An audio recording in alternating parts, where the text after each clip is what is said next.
Noodles have an undeniable comfort factor. Whether they're twirling around a fork or scooped into a bowl, they provide that satisfying, warm feeling we all crave.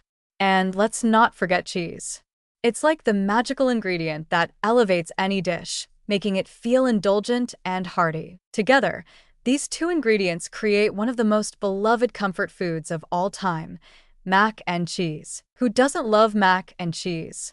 It's the ultimate cozy food, a bowl of cheesy, creamy goodness that fills you up and feels like a hug from the inside. Whether it's the quick and easy box variety or a homemade masterpiece bubbling away in the oven, mac and cheese has the ability to make you feel like everything's going to be okay, even if just for a few minutes. It's a dish that combines simplicity with decadence, providing that perfect balance of carb and fat that makes every bite feel like a little reward. But here's the problem. While mac and cheese is undeniably delicious, it's also one of those dishes that can quickly get out of hand. Sure, it starts with noodles and cheese, which sounds harmless enough.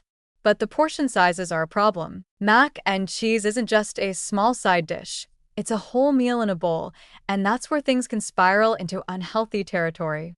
It's all too easy to scoop out a heaping plate, tell yourself, just one more bite, and suddenly realize you've eaten enough to feed an entire family. Even if you make it at home, thinking you're being all gourmet and healthy, you might still be making some very questionable choices.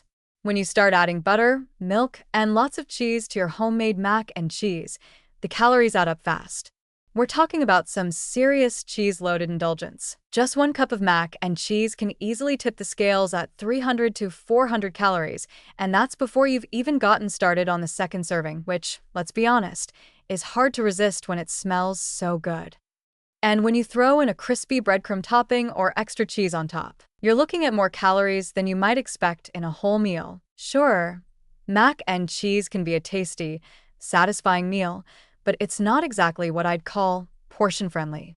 It's one of those dishes that encourages you to eat far more than you should, especially when it's served hot and fresh, straight from the oven. It's easy to tell yourself, I'm just having a little more, and before you know it, you've consumed enough cheese to cause a heart attack just from the fat and sodium content alone. Let's also talk about the calories.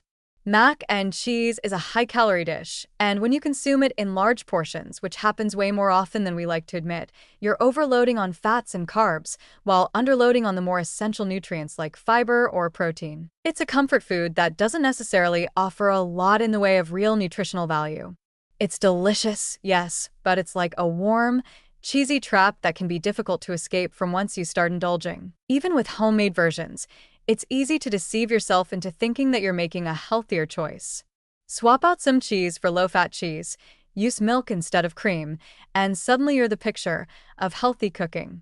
But let's not kid ourselves. The butter, the cheese, the milk, they still add up. Homemade or not, mac and cheese is still a calorie-dense dish, and portion control can be a real struggle. The problem lies in the fact that mac and cheese is so good that it encourages overconsumption.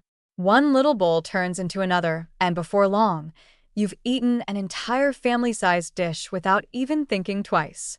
It's all too easy to underestimate just how rich and heavy this dish can be. And while it's fine to indulge now and then, mac and cheese shouldn't be a daily staple unless you're really careful with how much you're eating. The best way to enjoy mac and cheese without the calorie overload? Consider making some lighter versions by using whole grain pasta, cutting back on the cheese, or opting for a lower-fat milk. Try adding in some veggies like spinach, broccoli, or even cauliflower to bulk it up with fiber and vitamins. You can also portion it out more carefully, using smaller servings and saving the rest for later.